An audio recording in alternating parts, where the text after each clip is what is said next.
Ya estamos de vuelta, gracias a las personas que se quedaron en nuestra sintonía. Cristian, ¿qué viene ahora? Daniela, te cuento, para continuar con nuestro seminario, dejo con ustedes a la señora Jimena Mora, abogada regional de propiedad intelectual y seguridad digital en Microsoft, con el tema ciberseguridad y mejores prácticas. Muy bienvenida, señora Jimena. Hola, muchas gracias por esta amable presentación. Y para nosotros es un gusto poder acompañar en este mes de la ciberseguridad esta plática que espero sea de su mayor interés. Entonces, un poco, y entrando en materia, es evidente que estamos en un mundo digital. Como ven, este slide me gusta mucho porque nos hace pensar cuántos dispositivos se encuentran conectados en nuestra red del hogar. Nosotros estamos acostumbrados a que no, tabletas, celular y de pronto PCs estén conectados. Pero si ustedes miran rápidamente este slide, hay muchas más posibilidades de tener dispositivos conectados a Internet que no tenemos tanta claridad que lo están. Por ejemplo, a mí siempre pienso en el router, el que todos tenemos y más en esta época de trabajo híbrido, trabajo en casa. El router se ha vuelto uno de los dispositivos esenciales de nuestro hogar.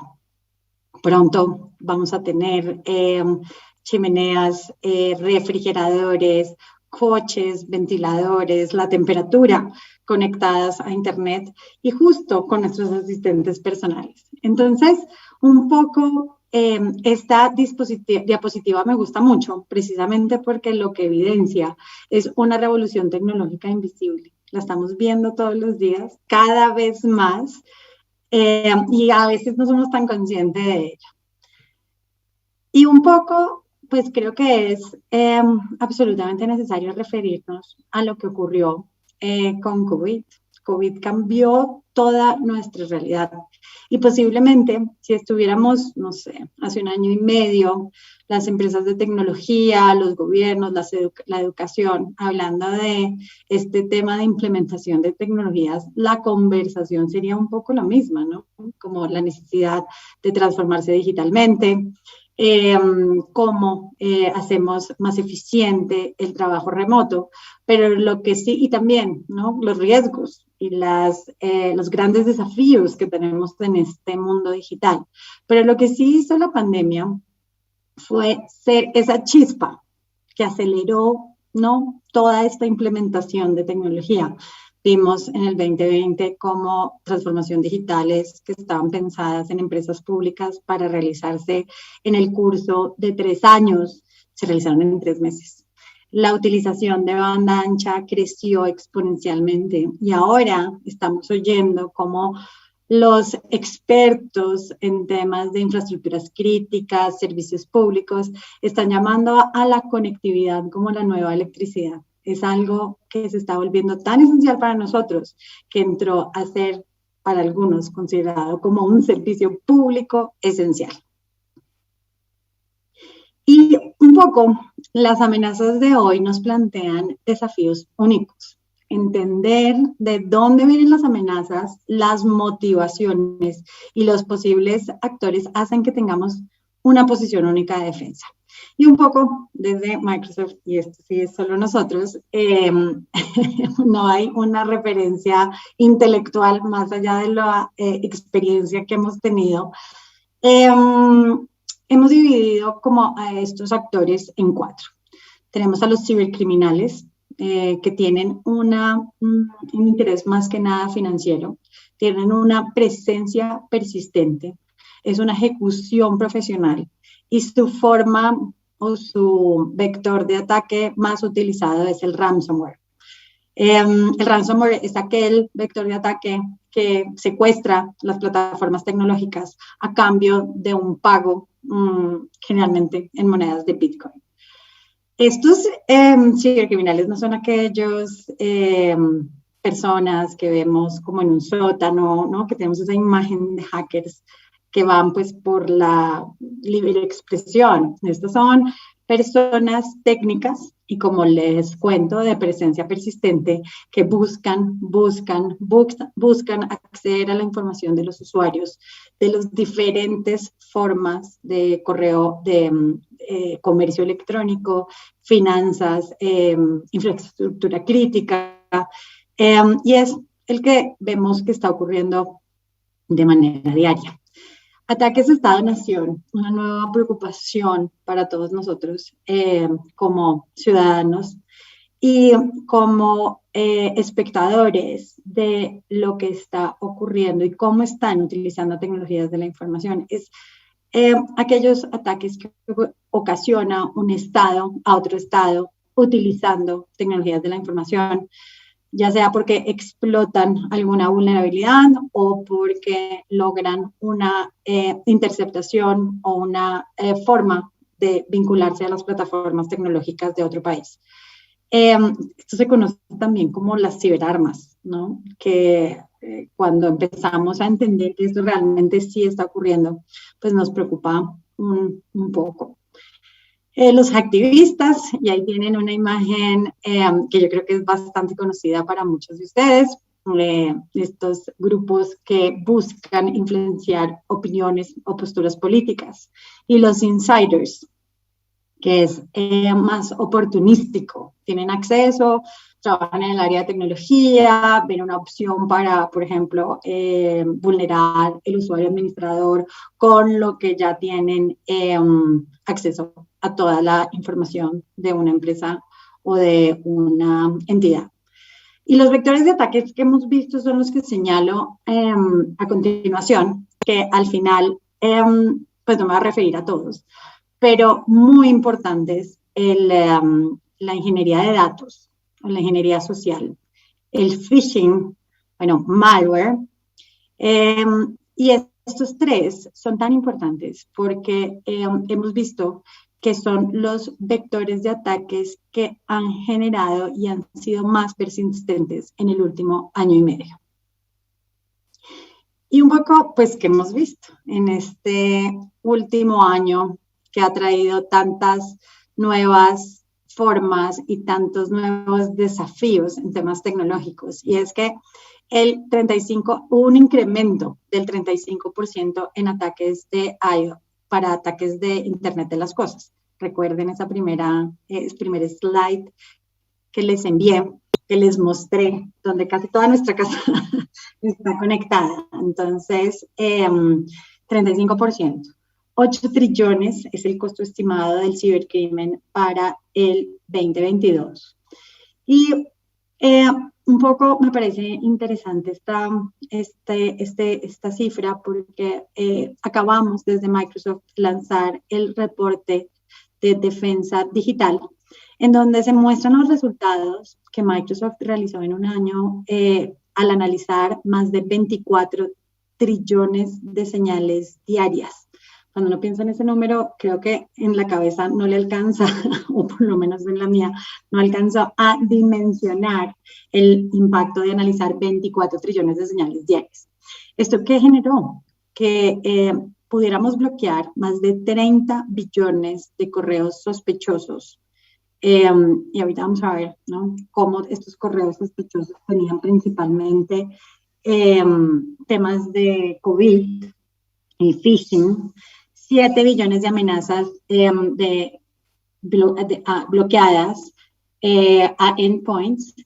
Y un dato bastante interesante, y es que se determinó que nosotros, cuando somos vulnerados, cualquier usuario en Internet, se da cuenta de esta vulneración en 57 días aproximadamente. Es decir, que desde que nos atacan hasta que efectivamente sabemos y podemos tomar acción, pasan casi 2 meses para poder realizar esto. Esto es un montón de tiempo en temas de ciberseguridad. Y un poco, ¿qué se ha venido haciendo? Cómo a través de alianzas público-privadas, esfuerzos de las autoridades públicas y diferentes actores de la industria se están logrando la disrupción de botnets a nivel mundial. Y los botnets, pues es la abreviatura de Robot Networks. Son estas bandas criminales, ahorita les voy a mostrar más en detalle pues cómo funcionan, en donde pues no conocen fronteras, infectan, y vamos a ver el caso de uno de estas situaciones, infectan a varios países, desde un país que no lo infectan para que las autoridades no lo puedan identificar. Y desde Microsoft hemos participado en alrededor de 25 acciones de disrupción de botnets. Las últimas que realizamos, que además muy orgullosamente Latinoamérica participó de estas acciones, fueron la de TrickBot y Necures. TrickBot realizada en octubre del 2020 y Necures en marzo del 2020, justo cuando estaba empezando la pandemia y nos estaban enviando a todos a confinamiento. Y básicamente estos dos malwares eran financieros, ¿no? Que querían una recompensa, ya sea por vulneración de datos o poder acceder a las cuentas de los usuarios, pero también, en particular, TrickBot tenía otra utilización que era lograr afectar las elecciones presidenciales de Estados Unidos de hace poco. Entonces, cuando vemos este tipo de situaciones, vemos cómo se hace absolutamente necesaria la participación de todas estas entidades. Y un poco les contaba cómo funciona un botnet. Y aquí vamos a poder ver básicamente estas máquinas que ven en rojo serían los cibercriminales. Y es que en este mundo digital, nuestros cibercriminales son máquinas, claro, hay una persona humana detrás de estas máquinas, pero es bastante retador lograr la disrupción del botnet y además lograr una captura de esta persona. Entonces, esto se enfoca particularmente en la disrupción tecnológica de las herramientas que utiliza el cibercriminal. Y aquí vemos entonces a nuestro cibercriminal contaminando, ¿no?, una red de dispositivos que están conectados a Internet y pues pueden ver la cantidad de dispositivos, ¿no? Una tableta, un router, nuestro reloj que nos mide tantas cosas, nuestro celular, hasta cajas de seguridad. Y lo que hace este criminal es enviar señales a estos dispositivos para que hagan algo. Desde prendan la cámara hasta envíen correos electrónicos, spam. Eso pues como para ponérselos muy, muy claramente. Entonces, cuando se realiza la disrupción del botnet, y esto se lleva a cabo con las autoridades, con por ejemplo, los ISPs, en donde las autoridades emiten una orden de disrupción o una colaboración conjunta para la disrupción de esta señal, y esto es enviado a una sinkhole, que es el sitio en donde se reciben todas estas señales malignas, pero ya no causan un daño, sino que permiten determinar, por ejemplo, actividades de remediación. Una vez, pues, nosotros o las empresas de tecnología identifican esta información, la incluyen en el desarrollo de sus productos, entonces casi que nosotros estamos ya con esto identificando la vacuna contra el virus o malware que encontramos. Un poco entonces TrickBot, Necures, que fue lo que les conté hace un momento, ya se tiene el código malicioso y la protección para ese código malicioso insertada en nuestros productos, y a su vez enviamos a las autoridades toda la información, CERTs y ISPs, para que hagan las actividades de remediación y contención. Entonces, por ejemplo, TrickBot afectaba los routers de algunos usuarios Entonces, pues lo que hicimos de manera conjunta con los ISPs fue dar la información. Muy probablemente los ISPs tuvieron que ponerse en contacto con el cliente para que el cliente pudiera cambiar la contraseña del router o hacer un cambio del dispositivo. Y todas esas actividades se llevaron a cabo de una manera muy eficiente, muy rápida y con mucha colaboración. Al CERT se le mandan todas las notificaciones para que se logre la remediación. Por ejemplo, si hay una actualización de Windows 11 que ya cubre los posibles incidentes que TrickBot pudo causar o Netgears puede causar, nosotros enviamos esa información a todos los CERTs para que le avisen a su comunidad técnica y a los usuarios sobre estas nuevas formas de prevenir lo que por lo menos ya se tiene conocido. Y aquí un poco les quería mostrar cómo se ve el malware que tenemos identificado hasta el momento en el mundo. Vemos como a mayor población, pues mayor contagio, ¿no? Como tal cual como si fuera un virus normal.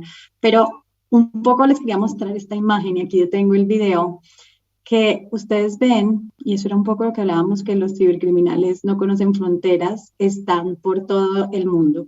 Y acá, ¿no? Vemos como Europa occidental tiene mucha contaminación, están varios tipos de malware, pero vemos Rusia,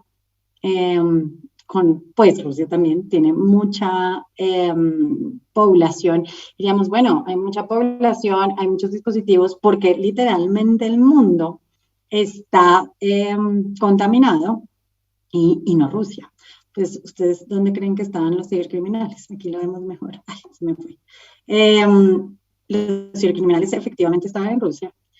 Habían programado este malware para que contaminara todas las direcciones o dispositivos que se encontraran en el territorio ajeno a Rusia, particularmente para que las autoridades no pudieran perseguirlos, las autoridades locales.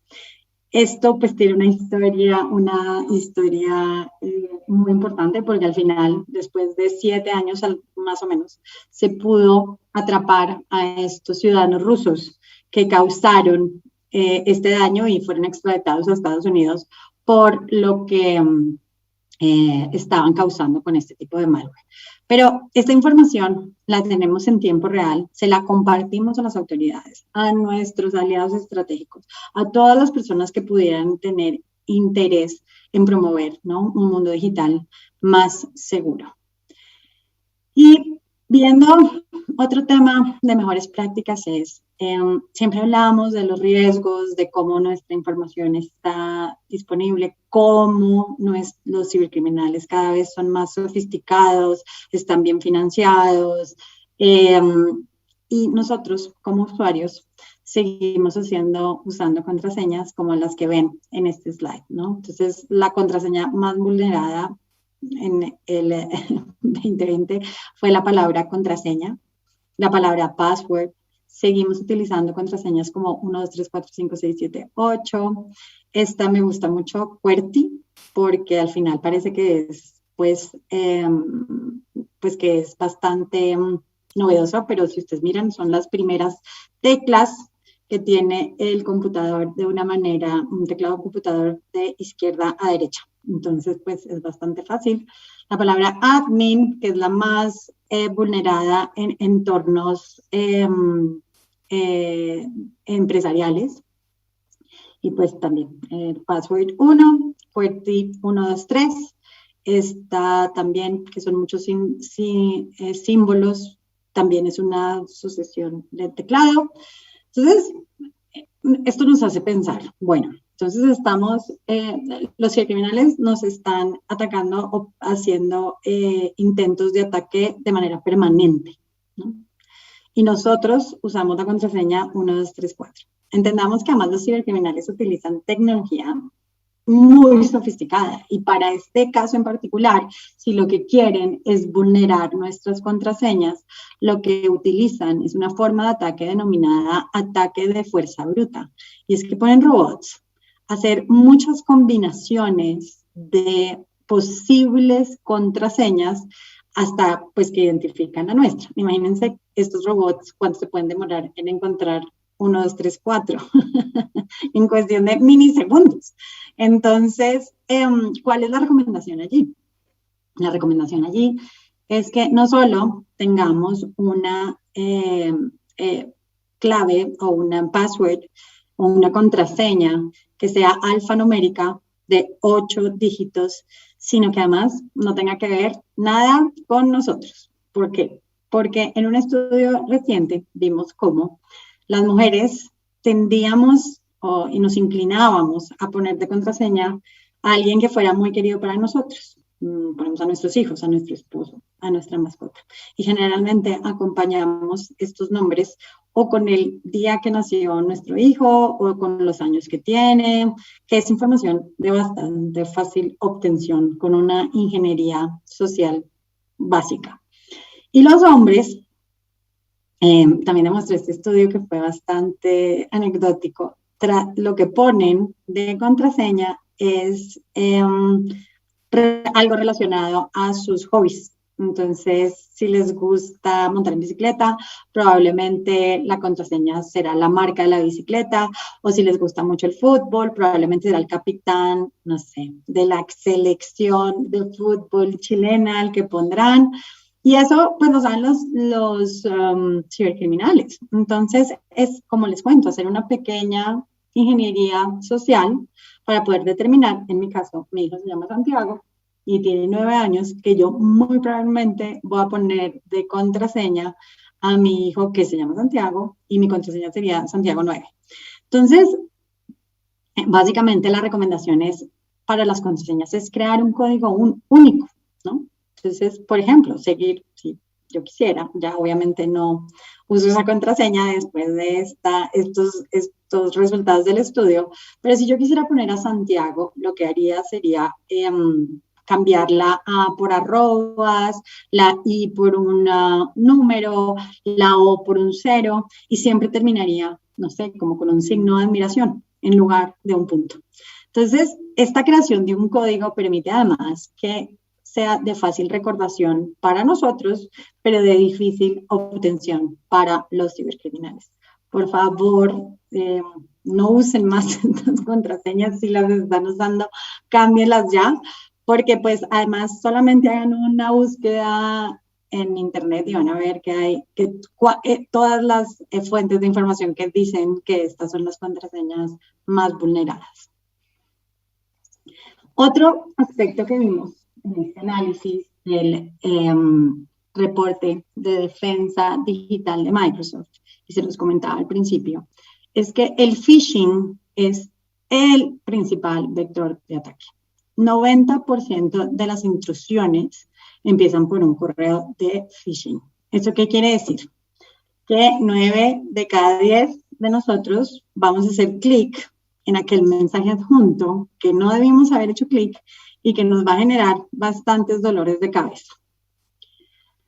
Y un poco es que en temas de phishing, nosotros estamos acostumbrados a ver algo así, ¿no? Este es un ejemplo que además pongo de Bill Gates, en donde Bill Gates, muy bondadoso, le manda un mail a toda la comunidad diciendo que ya es hora para él de retribuir todo lo que él ha ganado en su vida. Entonces, que por favor, en los próximos 7 días, le depositen en Bitcoin, en una dirección de Bitcoin, la suma de $1,000, y por cada $1,000 Bill Gates va a devolver 2,000. Y esto sigue llegando. Miren la fecha de este correo, fue en julio 16 del año pasado, pero ya, digamos que nosotros ya dijimos, no, bueno, pues ya no nos vamos a creer este tipo de correos, ya sabemos que eso no va a pasar, que Bill Gates no va a dar pues este tipo de cosas. ¿Qué estamos viendo? Ahora, un poco, ¿no? Entonces, los atacantes son inteligentes y creativos. Yo viví 5 años en México y la Autoridad Tributaria de México se llama SAT, que es el Servicio de Administración Tributaria Mexicano. Y justo cuando yo estaba cuando ya había declarado renta, el mes de declaración de renta, me llegó este correo. Y lo que me dicen acá es, usted tiene que declarar renta y haga clic en este mensaje adjunto, porque pues no vemos su declaración de renta. Ustedes saben, ¿no? El miedo que uno le tiene a los temas de impuestos. Y claro, pues mi primer impulso seguramente hubiera sido hacer clic. Pero, a ver, ¿qué vimos acá? Vimos, aunque si bien dice aviso SAT, miren el emisario. No tiene nada que ver con el SAT. Dice administración@decitec.com.mx. Que vemos también que hay una amenaza velada, ¿no? Entonces, que tengo que declarar renta porque no aparece y eso me puede traer multas. Era lo que decía este correo. Bueno, y lo tercero que vemos es que siempre hay un mensaje adjunto o un link. Entonces, digamos que ahí les voy soltando algunos tips para poder identificar estos phishings. ¿Y qué vimos? Que eso sí ya pues fue lo más difícil en el año 2020, fue que utilizaron a la Organización Mundial de la Salud para poder mandar ataques de phishing. Acá, por ejemplo, este era un correo en donde nos decían al principio de la pandemia que si, los síntomas para poder establecer si uno tenía COVID o no. Y le decían a uno, por favor, haga clic en este adjunto para darle detalle de más síntomas. Nuevamente, lo que les conté, una amenaza, un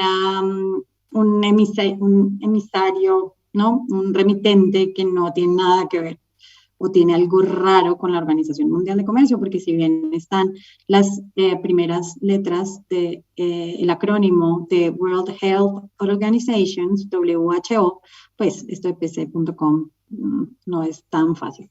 Pero esto a un ciudadano, a cualquiera de nosotros, ¿no? Pensando, Dios, ¿será que tengo COVID? ¿Cuáles serán los síntomas? Sí, voy a hacer clic, esto viene de la Organización Mundial de la Salud, pues nos pueden engañar de manera muy fácil. Y nuevamente, 9 de cada 10 de nosotros vamos a hacer clic en aquel mensaje adjunto como estos.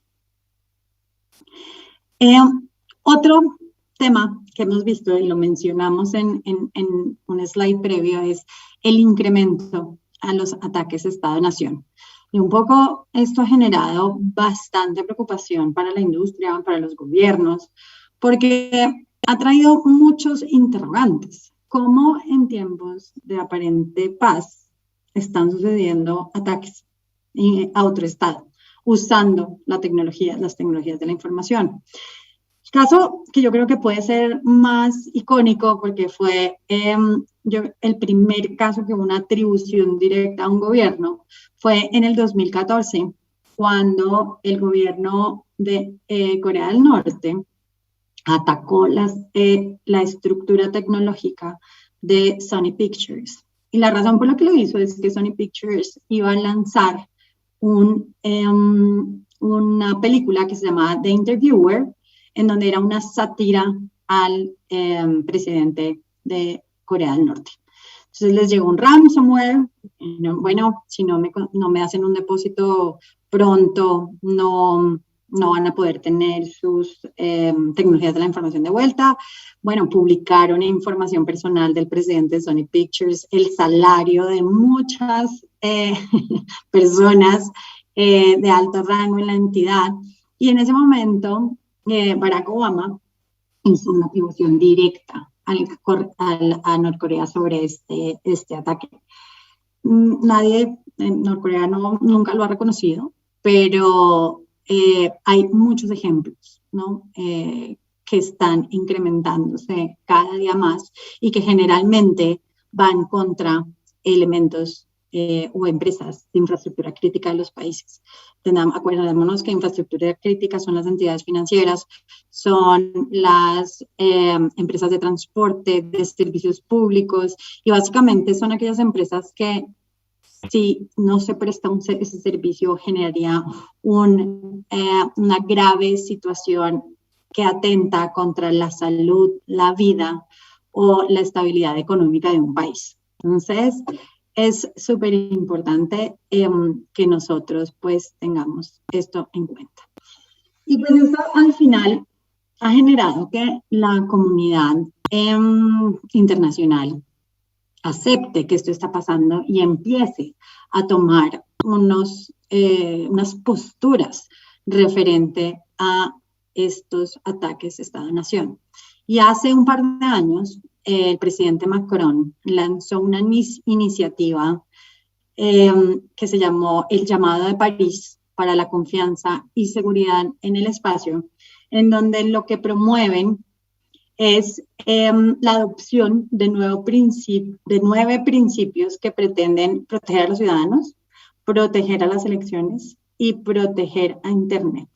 Lo interesante de esta iniciativa es que es la primera iniciativa diplomática, por decirlo, sí, diplomática, en donde no solamente están los estados vinculados, sino también ONGs, empresas, entidades de la sociedad civil, empresas de salud, porque también durante esta pandemia vimos cómo targeteaban a hospitales para, ¿no?, evitar la prestación del servicio cuando más se necesitaba. Y de esta convención de este llamado de París, varios países de Latinoamérica, incluido Chile, hacen parte. Y justo por la necesidad de empezar a entender este tipo de actividades, este año el grupo de expertos gubernamentales de la ONU adoptó 11 reglas en donde se establecen la necesidad y el compromiso de los Estados miembros para cooperación, para informar incidentes, para no promover la generación de ciberarmas en sus territorios, promover los derechos humanos, tomar medidas apropiadas para proteger infraestructuras críticas, informar sobre vulnerabilidades y recursos disponibles. Entonces, cuando vemos, entre otras, y cuando vemos estas reglas que se adoptaron este año a nivel, en un ente multilateral, pues vemos cómo esto está como una de las principales preocupaciones de los gobiernos del mundo. Y después de contarles todo esto, ¿qué hemos visto como retos y oportunidades? Entonces, ya les conté, ¿no?, la identidad, joya de la corona de los cibercriminales, y eso que ha llevado a hacer que los ataques contra la identidad aumentaran en 300%. Los atacantes cada vez son más sofisticados, como vimos los correos de phishing de la Organización Mundial de la Salud. Y estamos viendo que ya hay declaraciones multilaterales de que los ciberataques afectan al comercio. Entonces, ¿cómo controlamos qué hacemos para evitar un ataque contra nuestra identidad? Algo muy sencillo que además todas las empresas de tecnología, las entidades financieras están promoviendo en sus usuarios es mecanismos de doble autenticación, ¿no?, ya sea por la huella, la cara o por un PIN que te manden al dispositivo o al correo electrónico. Y así, pues, se evita en gran medida los ataques a identidad. Un poco proteger la información, ya vimos, no hay que poner claves como 1, 2, 3, 4. Tampoco hay que poner a disposición, hay que tener muy claro qué disposición o qué información tenemos disponible al público en general. Leí recientemente en un estudio que los adultos tenemos en promedio 5 a 6 redes. Y es imposible. Yo no tengo tantas redes. Y resulta que sí. Yo tengo LinkedIn, tengo WhatsApp, tengo Instagram, tengo Signal. Bueno, y se me escapa una. Pero sí tenía 5. Y cuando me pongo a pensar, y cuando nos pusimos a pensar, bueno, y en un análisis tradicional, o alguien que tenga 100 contactos por cada red, pues ya tiene 500 personas a quien está compartiendo la información. Entonces, tenemos que ser muy claros. También todas las empresas de tecnología tienen características de privacidad y seguridad. Es decir, no sé, si yo tengo mis amigos en Facebook, pues puedo escoger quién ve mi contenido. Quizás yo solamente quiera que mis fotos las vean mis mejores amigos, no toda mi comunidad. Y todas esas características se tienen. El punto es que no las conocemos como usuarios y tenemos que ser proactivos para este tipo de situaciones. Los atacantes cada vez son más sofisticados, entonces lo que tenemos que hacer entre autoridades, empresas de tecnología, ISP, ya vimos, ¿no? Como este botnet, lo podemos hacer unas disrupciones, que eso es increíble que ya se tenga la capacidad de hacerlo, es detectar ataques de manera rápida y eficiente.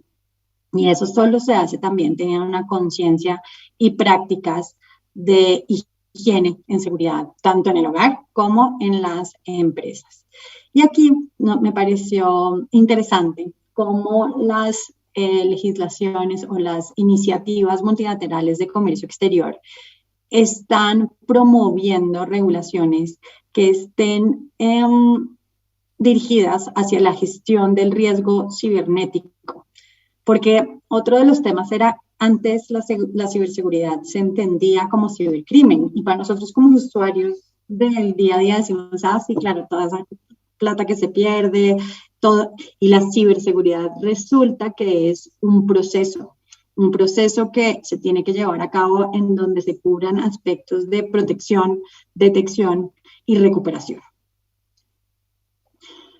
Y ya quería dejarles unos recursos adicionales que son un libro blanco que Microsoft realizó con la BCA sobre seguridad cibernética, y el último link del reporte de defensa digital de Microsoft, por si alguno tiene un interés adicional en leerlo. Tiene 138 páginas, pero no los quiero desanimar porque es bastante interesante el contenido y bastante fácil de leer. Esto era lo que yo tenía para contarles. No sé si tienen alguna duda, si tienen algún comentario. Y nuevamente agradecerle a todos los organizadores por esta amable invitación a Microsoft para este foro.